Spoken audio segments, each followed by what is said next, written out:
themindbodydoctor.ca, and welcome back to another fantastic interview on Lifestyle is the New Medicine, where we teach you what you need to do to be vibrantly healthy so you can get the most out of life. And today's interview really is getting the most out of life because you've designed it that way. And we're talking to Amber Zuckswert. Hi, Amber. Hey, Tina. How are you? Good, thanks. How are you doing? Very good. Thank you so much for having me. Thanks so much for being here. Amber's an international Pilates and yoga instructor and the founder of a very cool website called epicself.com, and she holds epic living retreats, which we'll be talking about a bit later. She's also a certified holistic plant-based nutritionist and lifestyle design coach. If you're not familiar with lifestyle design, this is going to be a very eye-opening interview for you. So Amber, let's get started. What is lifestyle design? Well, lifestyle design to me means that you are creating a lifestyle of your choice, of your dreams, that you really envision. You paint a picture, you paint it out, you draw it out, whether that's with words on a paper, whether that's with pictures, but you decide what your ideal day and ideal lifestyle looks like and create it with your passions. So number one, it means finding what you're passionate about and then finding a way to make it a sustainable living so you can really craft the lifestyle of your dreams. So can anyone do this? Let's say, do you need to be single and on your own? Can you do this if you have a family or kids or you're a mom? This is for everybody. I mean, if you are human, you can manifest your reality through your thoughts. Our thoughts are the number one most powerful thing in the universe in terms of creating yourself and your life. And so it all starts there, and then it's just acting and doing in the ways and setting the habits and really just stepping forward and becoming more of yourself, because you already hold within you everything that you'll ever need. It's just revealing it and being courageous enough to step forward and really shine your light into the world and do what you're passionate about.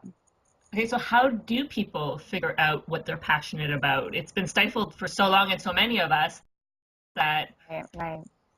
Well, it's really connecting to the things that bring you the most joy. So it's in your daily life, you probably have a handful of things that you could point to that really, really, really make you so happy, that just make you feel the most. That's really the red flag, that's something that you want to be pursuing more. We want you to be more joyous, more happy, at a higher vibration in your life, and helping spread that to other people, and doing more good in the world. So that starts from really understanding yourself and digging deep within and understanding, this is really what my soul wants.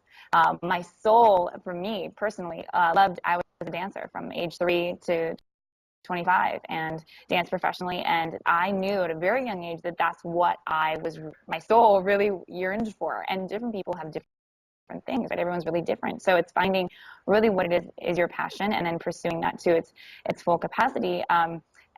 And maybe that doesn't mean that you create a sustainable living off of your craft. Maybe that, that it's in your life in a huge way is a, something to consider as well. So I help people basically tap into their intuition, find their heart space, connect to the things that bring them the most joy, and then find ways to build a living around that. So can you give us a couple examples maybe of clients of yours where they had no idea what their passions were and you connected them to it and where that went for them? Yeah, I feel like everyone intuitively knows they have these things, like I said, these things that make their soul sing, and it's really just encouraging them to let go of the things that hold them back. So, a prime example would be one of my assistants who came down she lived and worked with me for 7 months, and she literally came from Ohio in a very conservative family, very, I would say standard American, very conservative, and just really frazzled. She had a lot of health issues and was battling depression. She had suicidal thoughts. She had a lot of health issues going on, and she came down to eat a plant-based diet, to start taking the best care of herself possible, mind, body, and spirit, and to really learn the skills to really just to let go of all of this programming that she had been given most of her life of who she should be versus what she really wanted to be. And all of a sudden she blossomed into this empowered woman before my eyes. Like, she was with me for 7 months, and it was amazing to see her shift. She dropped 20 pounds, her skin cleared up, she had ridiculous amounts of energy. By cleaning up the body, she was able to clear the mind, of course, and the mind clears as well. And then you're able to sense more deeply where your passions lie and be able to follow those more. But if you're clouded with junk food, negative thoughts, negative people around you, naysayers of the universe, I call them, people that really hold you back from really shining your brightest and really doing what you want to do in your life, people that don't believe in you, that only want to inhibit your growth, like those things, and being in an environment that's really stifling. Ohio was a very depressing place for her. She was in, she didn't have a lot of sunlight most of her days, and she was just, I think, feeling the lack of vitamin D and all the various things that you get when you come to the tropics. And so she, anyway, had just a massive shift, and is now working online, running her own consultancy business. And things have radically shifted for her. She's totally location independent and able to travel anywhere in the world and do what she loves. So that to me is a winning scenario. That's a big turnaround. Yeah, huge. So you mentioned clearing out the body, cleaning things up, and how that really opens up your mind and your intuition because you're clearer on the physical level. How do you do that with people? What's your approach to that? Well, I have a lot of various techniques that I've developed or picked up over the years, really from the teachers that I've studied under. And one is raw food and superfoods. So really eating a very clean plant-based diet that is full of energy and nutrients and helps you let go of all the toxic sludge we've been carrying around and putting into our bodies over most of our lives. Allows you to detox and cleanse those things out. So that's like the physical part, using nutrition. And then there's the mental and emotional part, which comes from meditating and from working on your internal self-dialogue. So it's becoming aware enough of what's really going on in your mind, what thoughts are flowing in and out, and being able to not only witness those thoughts, but also be able to change them and rewrite them into more positive, affirming language that you think and then speak into reality. And that is really what changes your life in the most way, I feel. But it's also, again, like you're creating yourself, but you're also revealing and letting go of the things that are not serving you. So a lot of us have to let go of this paradigm, this structure that we built for ourselves, this ego, this identity that we have of ourselves of like, I'm a soccer mom and I could never move to Costa Rica. I could never run my own business. I could never do these things. And I could never is something that I don't even want in your vocabulary, that we are limitless beings able to create whatever we want in life, and to limit ourselves through our own internal self-dialogue and our own speech is just is only self-limiting, and that's the reason that you're stuck, and unable to make the changes that you want to make. So it starts with the internal first and shift. So there's a big emotional cleanse there. Not only are you physically cleansing, but you're emotionally cleansing, letting go of years of excessive emotional baggage that you're becoming aware of all of a sudden. Like your subconscious mind rises to the surface, and you're able to see, okay, wow, like, my relationship with my boyfriend a couple years ago is really why I'm being triggered by this guy that I'm dating right now. And maybe I should go back and experience what that felt like and kind of let my heart clear from that, and then be able to step forward and make better decisions based on how I'm reacting to like present situations. So when you first start getting people in touch with their intuition, and more in touch with their thoughts and the thoughts that are going through their head, is there a specific exercise that you have them do? Is it simply a daily meditation, or? Absolutely. I mean, and it's different for everybody, because what works for some people doesn't work for other people. And so there's various portals to higher consciousness, right? One is eating better and just being more mindful of the way that you eat in general. That will increase your awareness immensely. My favorite tool, though, is, besides meditation, is working on your body and being in your body, practicing being in your body a lot, which means practicing Pilates and yoga and other forms of really mindful fitness, because there's a big difference between mindful fitness and more unstructured, just haphazard movement. So mindful fitness, what I mean by that is that you're focusing your mind's energy, you're focusing your mind on what the body's doing and what, the breath work, what's going on in the mind, you're very aware of your entire being during your experience versus going to the gym and just haphazardly reading a book as you work on the bike or something like that. There's a very big difference in how your body responds to the work if you're being very mindful and actually using your brain to help your body do better. It's a totally different experience, and you're able to learn how to turn on specific muscle groups, turn off specific muscle groups. You're able to sense your heart rate. You know, all these things that we kind of are blind to oftentimes become very much like a sixth sense. Like, okay, yeah, I can feel my shoulders are out of alignment and my neck is pushed forward, and you know, those different things, you become very aware of it just by working on aligning your bone structure and working in a really balanced way with your muscle groups. So making sure that you're working front, side, and back of the body all the time consistently.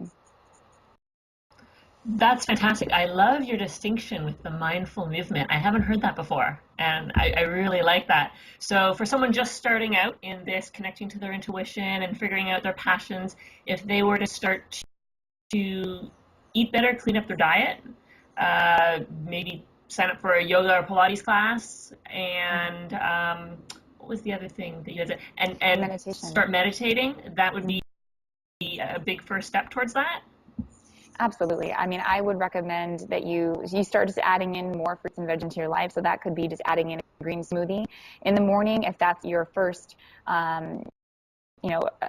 initiation into eating more raw foods or more veggies. Like just having a really tasty smoothie in the morning is a great addition.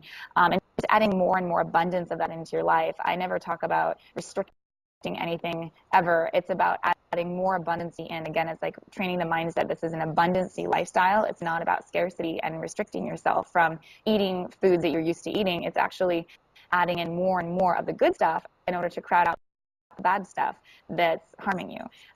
So there's the nutrition piece, and then I would definitely suggest at least 30 minutes of movement a day, and really aware movement. So that could just be walking down the street for 30 minutes, but it's that you're aware of yourself when you're doing it. You're not talking on the phone. You're not totally distracted. Like you're aware of what your body's doing in space and where you are in the world, and you're aware of the smells and what you're hearing and what you're tasting. And, you know, our senses allow us to be more present. They bring us into this present moment. And so it could just be simply a walk, and that's it, you know? Or it could be something a lot more structured, like a yoga class, or even like if you're into CrossFit or something like that. It's taking your mindfulness into your workout. So it could be a super intense, crazy workout like CrossFit, but you're just being very aware of how you're doing everything so that you're not going to risk injuring yourself or overusing those muscle groups, or, you know, risking a tear of your Achilles tendon or something because you're just pushing too much, not listening enough to your body. So it's learning how to listen to our bodies, because our bodies hold so much wisdom that we just stifle by basically operating from like the neck up in most of our daily life. And we really neglect what's happening from the neck down. Digestion is a huge thing. Our bowel movements, all these things are really critical to the way we feel and our moods and our energy. And if we don't have those things properly functioning or taking care of them, then we're really going to feel a difference. Now, that's fantastic. I love that. And I actually heard I think it was a business coach once say, go for a walk and leave your cell phone at home. Yeah. And most people is like, oh, no, I know. What happens if I get robbed, 2:30 in the afternoon in my neighborhood? Meanwhile, you live in the safest neighborhood, let's say, but it's just such a part of everywhere we go. It is, I know. And technology is one of those things that, like, I always personally am working on how to balance, because I do a lot of online coaching and I'm always online doing a lot of social media and things like that. And I always have my phone. We all do, these like are our babies. and they can be like, they can serve us so well if we're using apps and we're, doing things that they're helping us be better at what we do. Right. But at the same time, one of the things I learned so much about moving to Costa Rica a couple of years ago was the importance of connecting to nature. And I was really just so tethered to technology, and I was living in San Francisco for 8 years and just living in a concrete jungle. And what my soul needed was connection to nature and connection to myself and to people. And what I found is, living in a big city, I was really unattached from the earth and from nature. And we were all living in a tech city where everybody's in their devices and they're walking around with their blinders on, hardly looking at anybody in the eyes or smiling at anybody. And it's like, why are we here? We're not here to be alone walking around working like slaves. Like, this is like, life is amazing if you connect with other people and you go out and enjoy your life outdoors, and have these passionate projects that you're working on and do work that you really love. Like, that's really a life worth living, I think. Definitely. Yeah. Yeah, definitely. Now, before we go on to the next topic, or the next question, do you have a favorite green smoothie? Oh, I do. Well, Would you share it with us? yeah, because so my favorite thing in the morning is I make a banana ice cream. They call it nice cream in the raw vegan world. And what it is it's frozen bananas, and I put a little bit of almond milk in the bottom to get the blades going. I use a Vitamix every meal basically to make dressings and ice creams and stuff. And then I put in Vitamin Mineral Green, which is my favorite green powder, and it basically has all the seaweeds, grasses, green vegetables, dark leafy greens, probiotics, enzymes. It is a source, massive source of energy and nutrients. So I throw that in, and I make green ice cream every morning. And it comes out like soft serve ice cream, and I make a big bowl of it, and it probably is about 6 bananas or so. And that keeps me so fueled throughout the morning that I'm not hungry until like noon. Wow. Yeah. Fantastic. And what's the name of the green protein or the It's green? called Vitamin Mineral Green, and it's by Health Force Nutritionals. And the reason I love it is because it's all organic and raw, very high integrity. The product is definitely the highest quality on the market in my experience and research.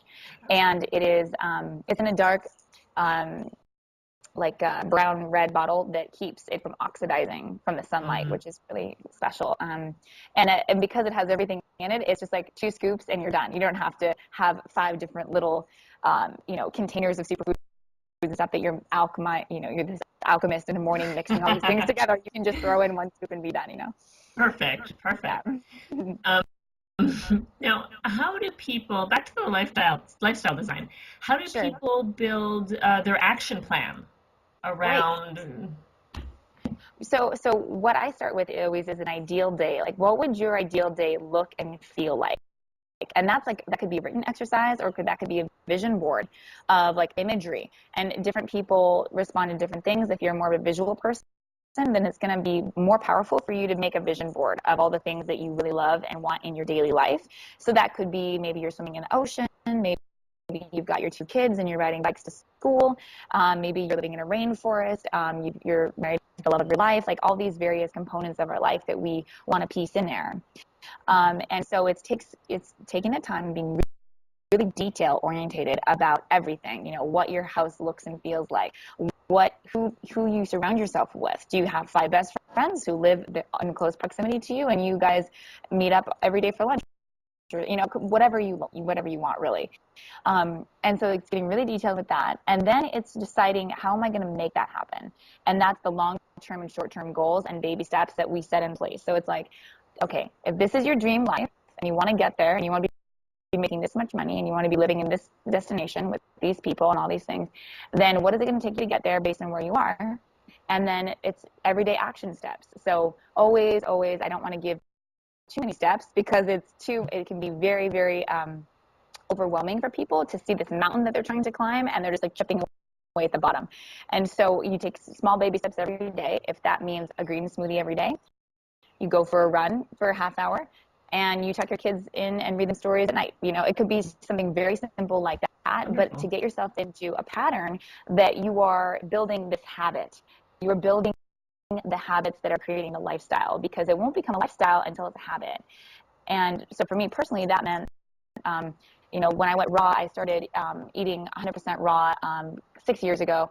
And so that was just like my to-do every day, was to make raw foods and to figure out how to make more interesting dishes and, those sorts of things. And it was reading some meditation books at night. And it was, stretching for half hour after my dance rehearsals. So it was like little baby steps, but all of that led into the lifestyle that I lead now, where I have like a pretty structured day.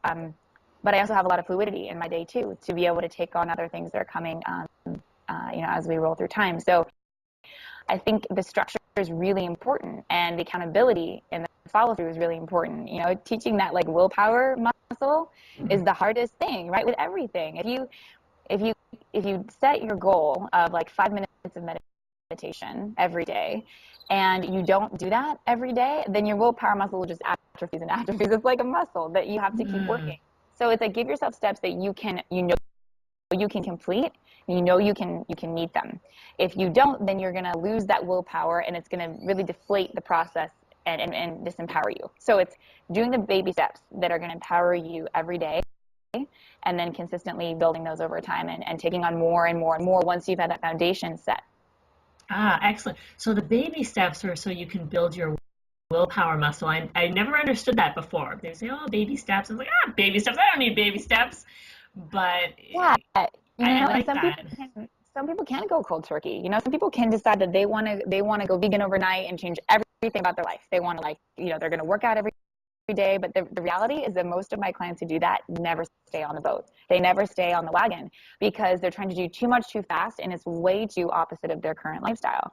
And so you kind of have to transition. And that's one of my specialties is helping people transition from their current diet to a plant-based diet.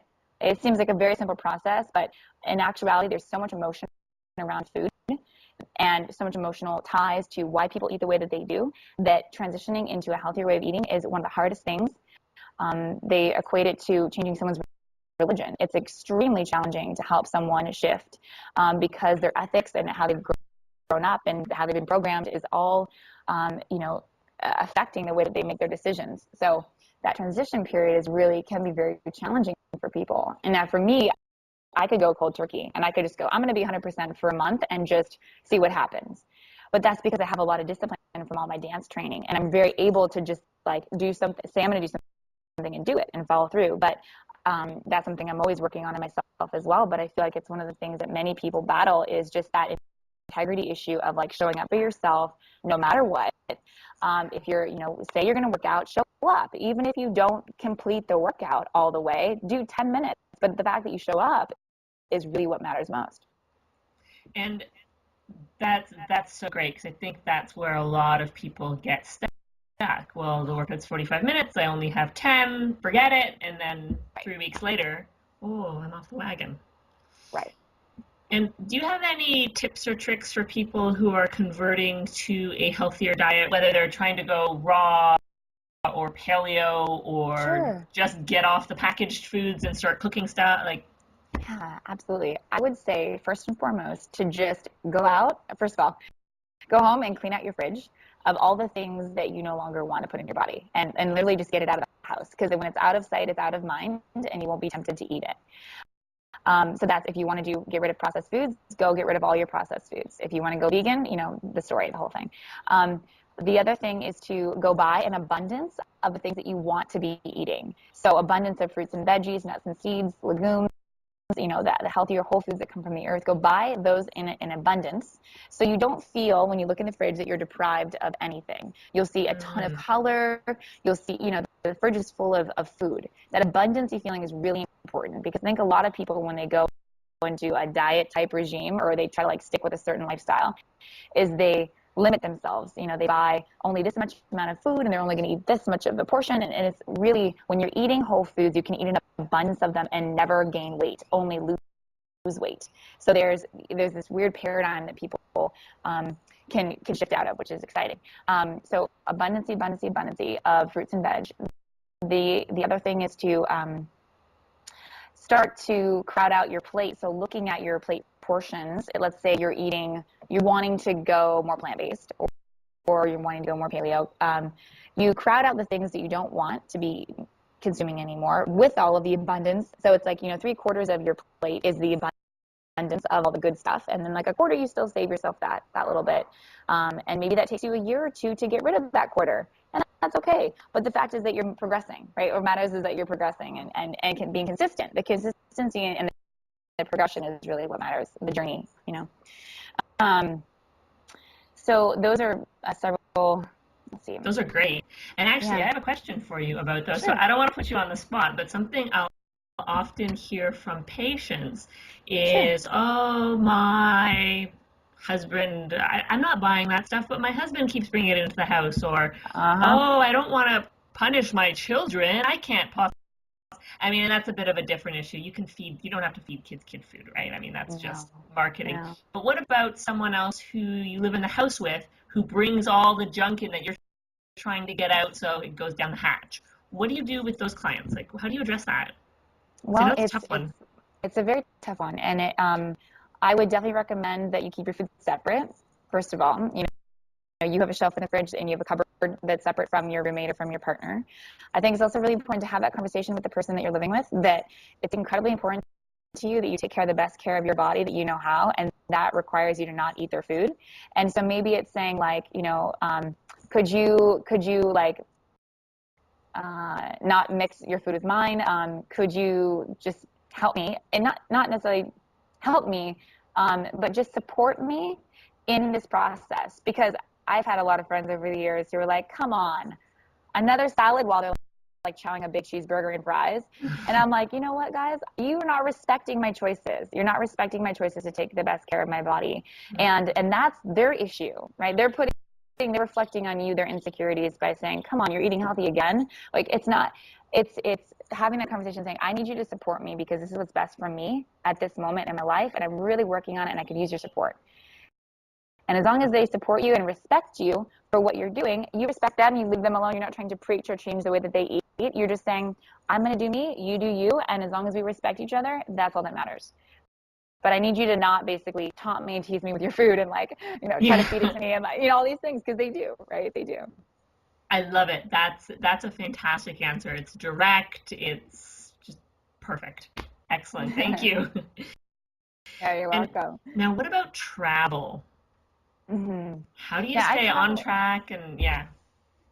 I travel a lot, and that's part of the location independent lifestyle that I love, is the ability to travel. The challenge is that the airline food is horrendous, and most airports, especially in the middle of the U.S. and other food kind of wastelands that you land into, there's just nothing available. And so I always bring superfoods with me. I always have a green powder. I have chia seeds. I have like my own little bars that I've made at home. I have fruits and veg that I brought with me on the flight.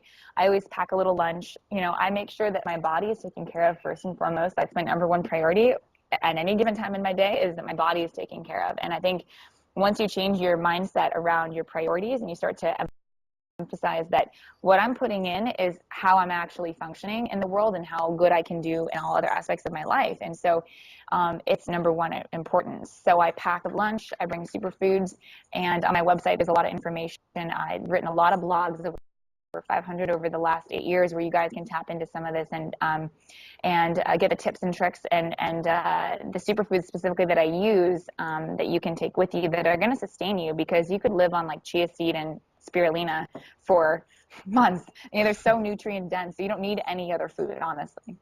Fantastic. And Yeah. what about you? How do you stay? I know consistency is so important, which is partly where the travel question came from. But how do you stay motivated? How do you stay consistent? It's really staying inspired through teaching. Teaching and coaching people really is this like amazing feedback loop of, when I teach, I inspire them, they inspire me. It goes back and forth and back and forth.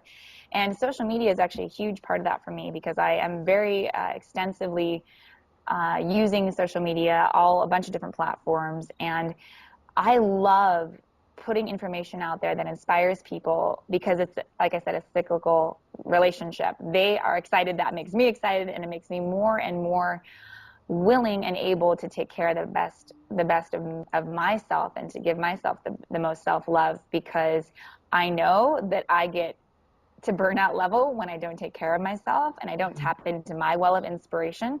So oftentimes it means me being a student again. I'll go and take a yoga class or a Pilates class or dance class, and I'll be a student again and be receiving again, because I give so much to my clients and I teach so much, that for me to receive is really important, that I'm receiving information, support, cues that are helping me be better personally, and also taking that downtime, personal time away from business, like all those parts I'm always working on in myself. But coaching people helps me maintain that balance. And I think that's why a lot of us become psychologists, health coaches, nutritionists, because it helps us stay on track. And we realize that, like, how many personal trainers do you know who do that? You know, they love that they can schedule their clients and they can schedule their workouts. They love that structure, and it helps them stay on track.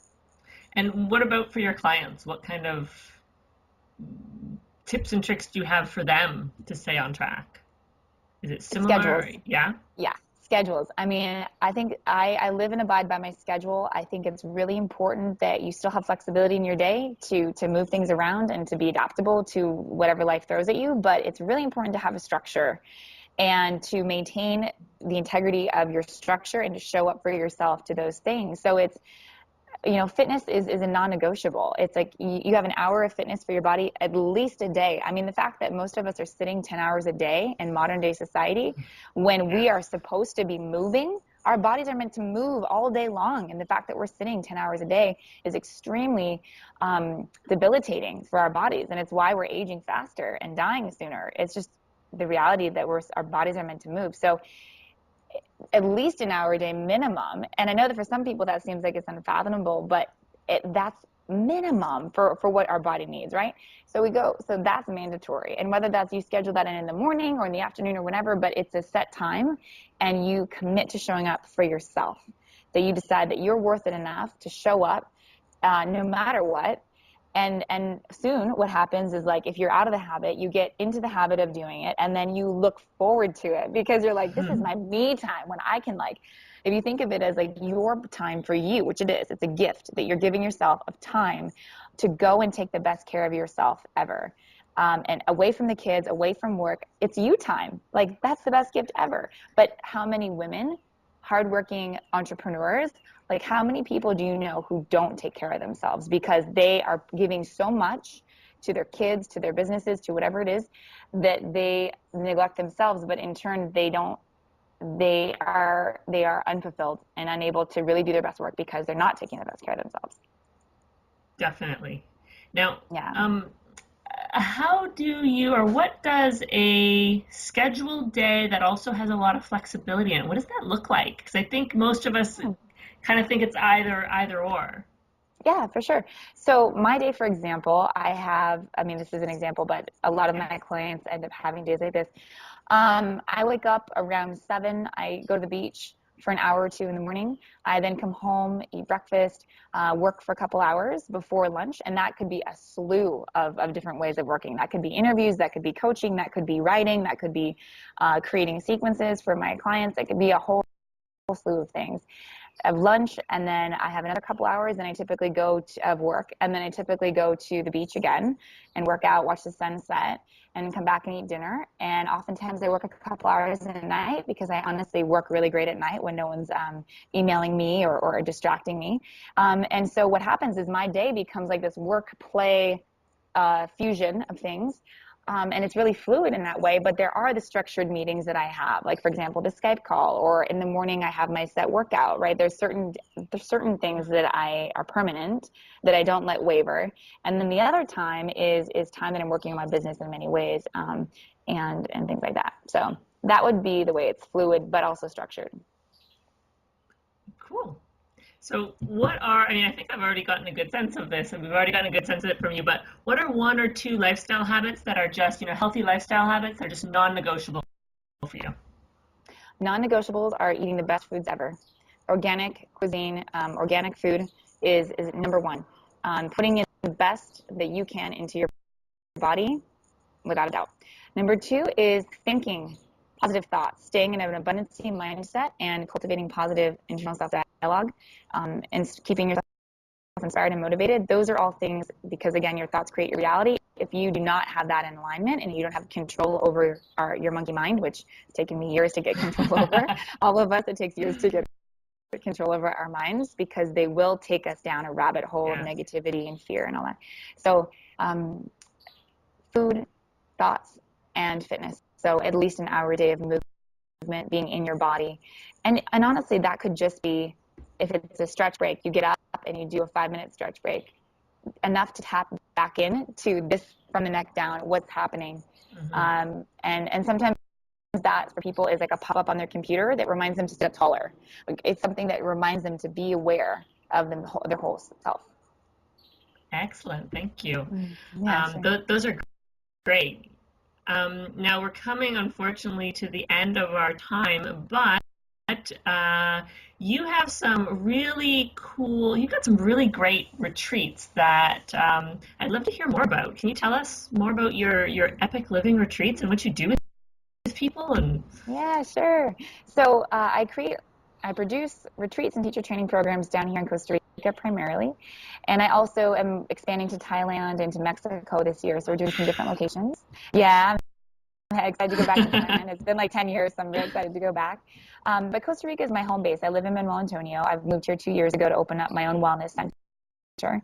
And I since recently, after a year of having the center running it full time, I decided to go virtual and close the center. And I produce now in various retreats and various retreat centers and big homes that I rent out for the programs.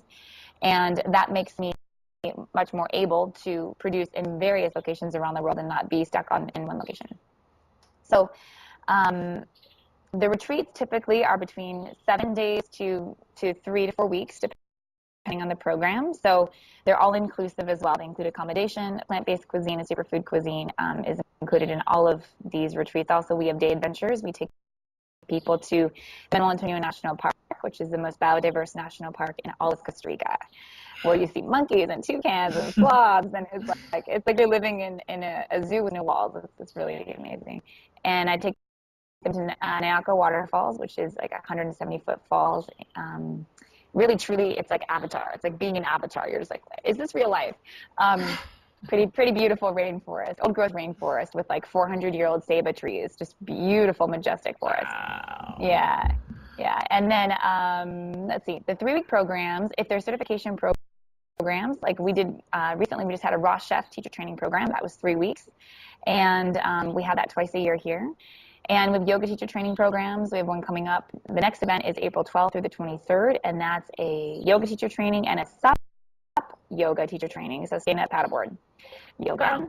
which is fun. And so all of that, and then we do a lot of pre and post coaching. So not only is it what you're doing on the ground that's really teaching you the lifestyle skills that you need, like cooking skills. How do I actually make the food? That was something I wanted to talk about earlier, was like really important when you're transitioning to a different way of eating, that you learn how to make the food. Because so often you buy a fridge full of food, but you go, I don't know what to do with it. And then you just get fed up and you want to throw in the towel. So it's going to cooking classes, figuring out how to make the food, watching YouTube videos, whatever it is that helps you get in the kitchen and start making food, right? That's really healthy. So I aim to teach people on my retreats the skills that are necessary to maintain a lifestyle. It's not just like a vacation to come and relax, which it could be. Like you could decide to do that on these retreats, but really my purpose is in this world, I think, is to teach people the skills they need to do better for themselves and create the lifestyle, and to live the lifestyle back home. So it's like, just because you experience something and you immersed in it in Costa Rica, what happens to most people is they go home and they go back into their old ways, and they don't actually maintain what they learned. They have this whole new amazing array of information, but they don't know how to actually put it into their everyday life. So we do a lot of pre and post coaching to help people. This is online coaching and call coaching through Skype, to help people integrate back into everyday life. Once they know these skills, how do I now teach my kids how to make the food? How do I build a menu for my family for the rest of the week?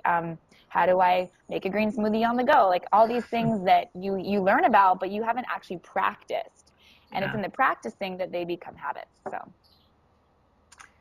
yeah, Sounds wonderful. And yeah. you have a free gift for our audience?